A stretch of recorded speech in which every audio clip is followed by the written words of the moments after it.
Dearborn, Michigan, Estados Unidos, lunes 3 de junio de 1963. Hoy se unen dos apellidos ilustres del mundo del motor, Ford y Ferrari. Ford se convierte en el mayor accionista de Ferrari. La marca Ferrari seguirá siendo los mejores deportivos del momento y brillando en competición, pero aparecerán nuevos modelos de Ford con apellido Ferrari. Una gran noticia para el mundo del motor. Bienvenidos a Garaje Hermético. Enciérrate con nosotros.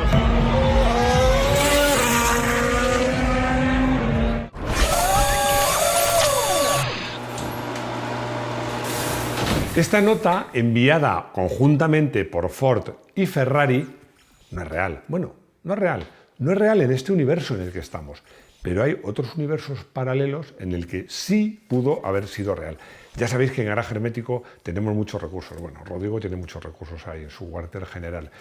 Y además ahora, como me quejé que me mareaba en la máquina del tiempo de universos paralelos, tenemos otra máquina que es un telescopio intertemporal, es que es una palabra un poco complicada, que nos permite ver qué pasó en otros tiempos sin necesidad de que yo me maree yendo hasta allí. Tengo que daros gracias a todos vosotros porque me habéis animado a hacer estos vídeos de historia ficción y me habéis convencido de una cosa que es cierta, que no son tan banales, porque cambiar la historia nos permite apreciar la historia real pues de otra manera y verla como en realidad es, y ver que a veces las cosas que han pasado son las mejores que pueden haber pasado o justo lo contrario.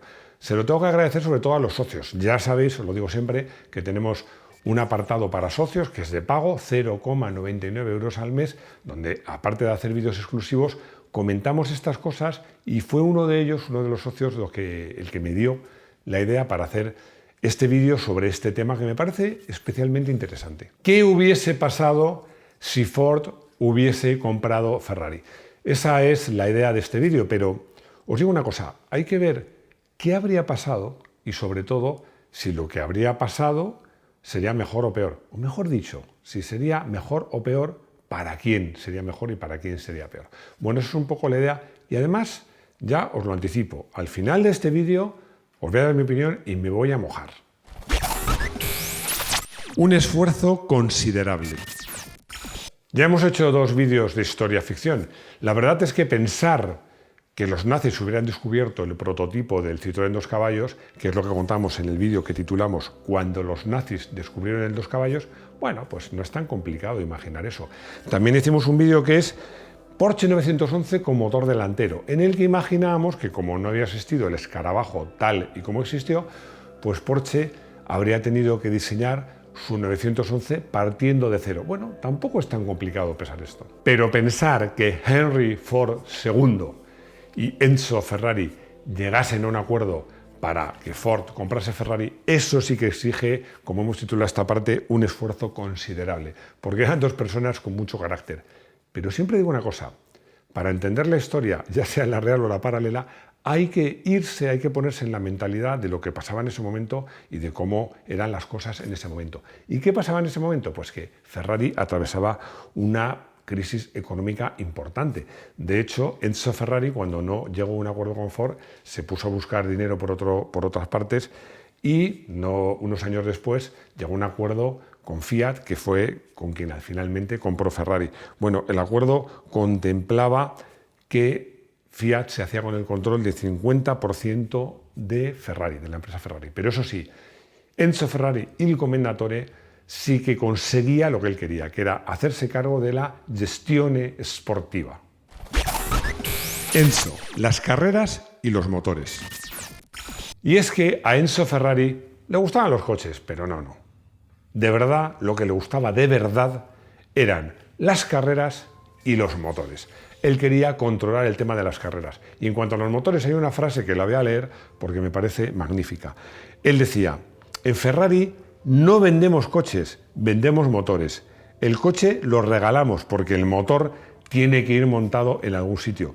Yo os aseguro una cosa, esto cuando lo dijo Enzo Ferrari es que realmente lo pensaba. Si Enzo Ferrari hubiese visto cerrada a calicanto la puerta de Fiat, pues ya digo yo que se hubiese ablandado y el acuerdo con Ford no hubiese sido tan descabellado, porque él al final lo que quería era controlar la gestión de las carreras. Ya sabéis cómo funciona esto. Ford a lo mejor le habría dicho que sí, y como es que os recuerdo una cosa, que es que el 19 de febrero de 1963, esta negociación, la real, era en 1963, Enzo Ferrari tenía ya 65 años, que en Estados Unidos y en casi todo el mundo es la edad de jubilación. O sea que no es descabellado pensar que Enzo se hubiera ablandado, se hubiera visto cerrada la puerta de Fiat, que Henry Ford hubiera dicho, vale, acepto pulpo como animal de compañía, que no sé si eso se entiende, porque era una publicidad española. Bueno, hubiera tragado ruedas de molino para unos años después haberlo jubilado y haber prescindido de Ferrari. Todo esto vamos a cotillarlo porque, como os he dicho, vamos a ver qué pudo pasar ese 3 de junio de 1963 a través de nuestro periscopio, o como lo queramos llamar, de universos paralelos.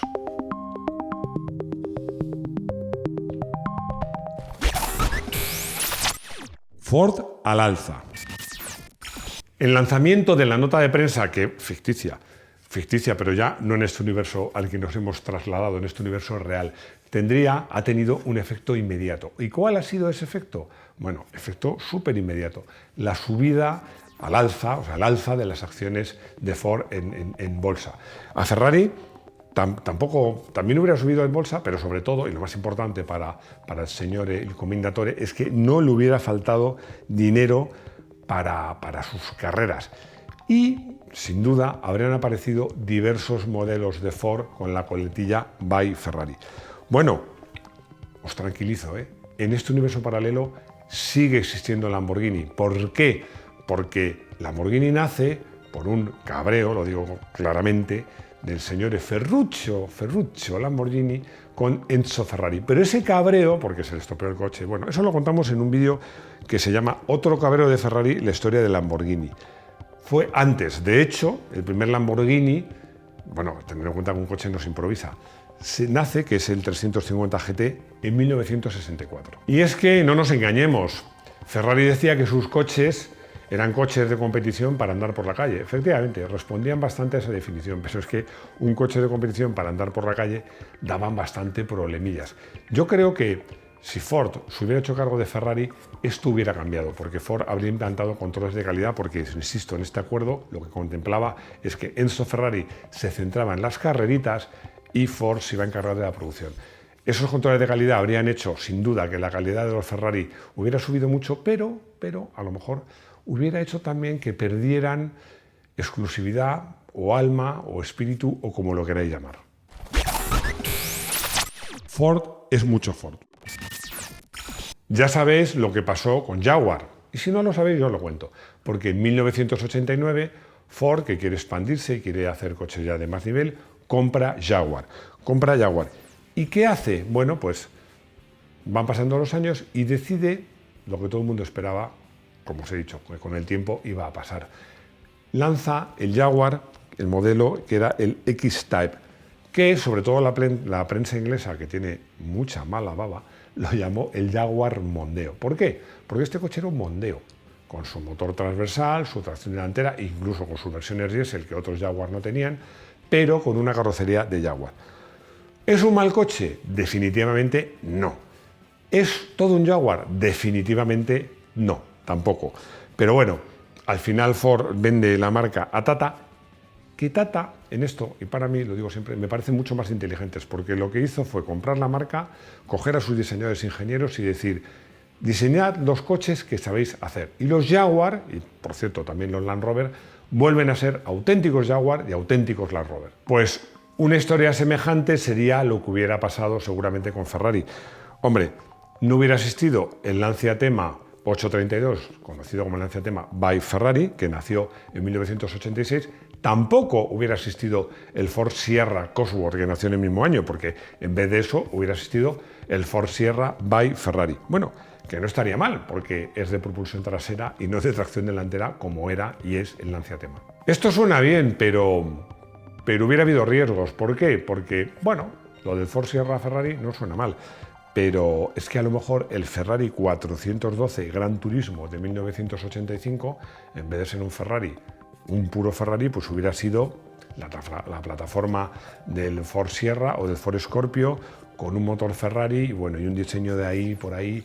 Bueno, seguramente hubiera sido un coche mucho menos auténtico que el Ferrari. En competición. Otra cosa que conviene recordar, y es que en 1966 Colin Chapman estaba harto de no tener motores competitivos para su Fórmula 1.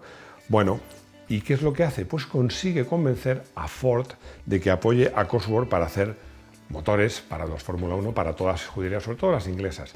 Pero claro, ¿qué hubiera pasado si fueras dueño de Ferrari? Una cosa sí tengo clara, mientras mandase Enzo Ferrari, no iba a haber motores para nadie que no fuera Ferrari. Otra cosa es que a la muerte de Enzo, o cuando hubieran aparcado a Enzo, pues probablemente esos motores se hubieran vendido a otras escuderías, aunque a lo mejor con el nombre de Ford. Pero es que no hay que olvidar una cosa.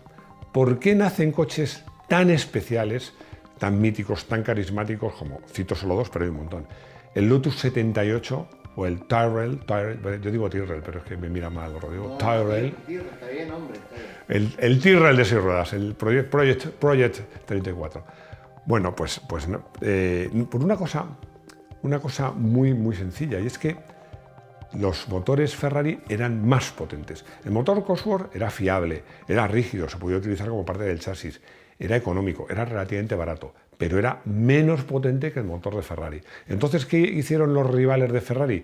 Buscaron compensar esa ventaja en otros terrenos, ya fuera como el Tyrrell P34, a base de poner más ruedas y hacer un bastidor supuestamente más competitivo, o como hizo el Lotus con la aerodinámica, ¿no? Tratando de jugar con la aerodinámica en su favor.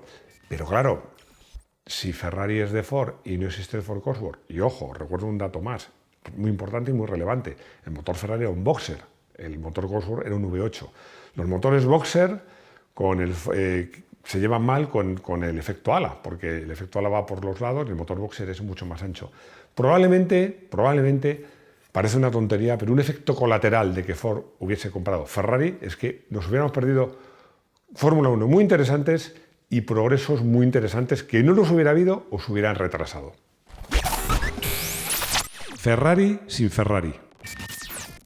No olvidemos que Ferrari, nos trasladamos al mundo real. A pesar de vender a Fiat el 50%, Enzo Ferrari controlaba mucho su marca.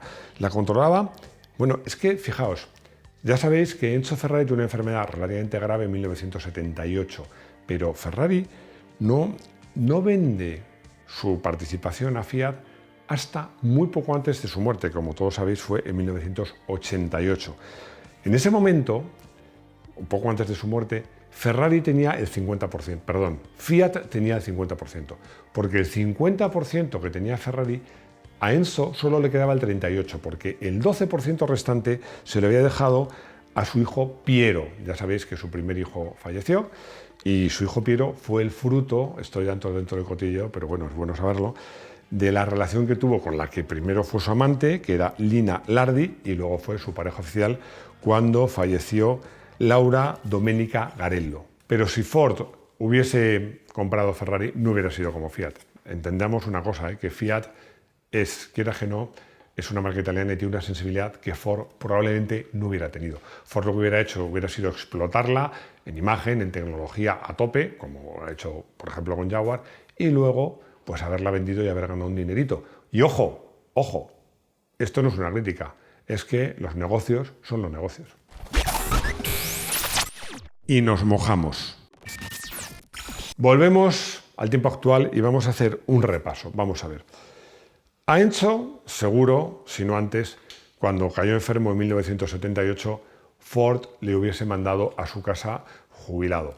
¿Y qué hubiera pasado? Bueno, es que se nos olvida que precisamente un coche mítico aparecido en 1987 fue el Ferrari F40, el último coche en el que Enzo Ferrari se implicó directamente en su diseño. O sea, vamos a ver, que si Ford hubiese comprado Ferrari, prácticamente seguro os diría que el F40 no hubiera existido. Bueno, es cierto que hubiera habido una gama muy interesante de Ford by Ferrari, pero seguramente la gama auténtica de Ferrari hubiera sido mucho menos atractiva. Ya hemos dicho que si Ford hubiera comprado Ferrari, no hubiera existido el motor Ford Cosworth. No tendría sentido. ¿Qué hubiera pasado? Bueno, pues que primero nos hubiéramos perdido, entre otros coches, al Tyrrell P34 y al Lotus 78, y hubiera pasado que al final, pues Ford, seguramente, como yo os contaba que hizo con Jaguar, lo hubiera vendido, y seguramente lo hubiera vendido, pues, ¿quién tiene más dinero? No ahora, desde hace tiempo, pues alguna marca asiática. Una pena. En resumen, os había dicho que me iba a mojar en esta vídeo de historia ficción. La forma de resumirlo es: gracias Enzo Ferrari por ser tan cabezota y pelear a tope por tu marca, por lo que querías hacer y por lo que supiste hacer, porque hay muchas biografías que ponen a Enzo Ferrari como un tío cabezota, incluso un mal tipo, ¿no? que a veces pues era muy frío cuando fallecía algún piloto, porque lo que le importaba era el resultado, era triunfar, era un mandón. Bueno, yo no sé si todo esto es cierto o no. Yo creo que, como siempre en esta vida, hay partes que son verdad, partes que son mentira, pero es que realmente para hacer y conseguir lo que pudo conseguir y lo que consiguió Enzo Ferrari había que tener este carácter. Y os digo una cosa, y aquí es mi opinión: creo que al final la historia se desarrolló de la mejor forma posible para todos. Creo que Ferrari ha sido mucho mejor y mucho más Ferrari pasando a manos de Fiat que pasando a manos de Ford. ¿Y ahora qué? La vida da muchas vueltas, y después de ser casi comprada por Ford y comprada por Fiat, ahora Ferrari, desde el 3 de enero de 2021, vuelve a ser una marca independiente. ¿Por qué? Porque en su momento el grupo Fiat Chrysler decidió, literalmente, decía esta nota de prensa, concentrarse en su negocio tradicional, que me llama la atención porque fue exactamente lo mismo que dijo Ford cuando vendió Jaguar.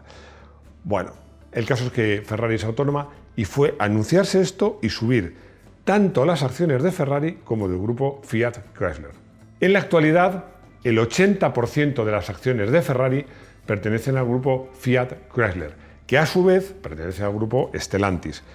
El otro accionista, un 10%, es Piero, el segundo hijo de Ferrari. Dino, el primero, falleció, y el segundo tiene un 10%, multimillonario, porque ese 10% vale una pasta.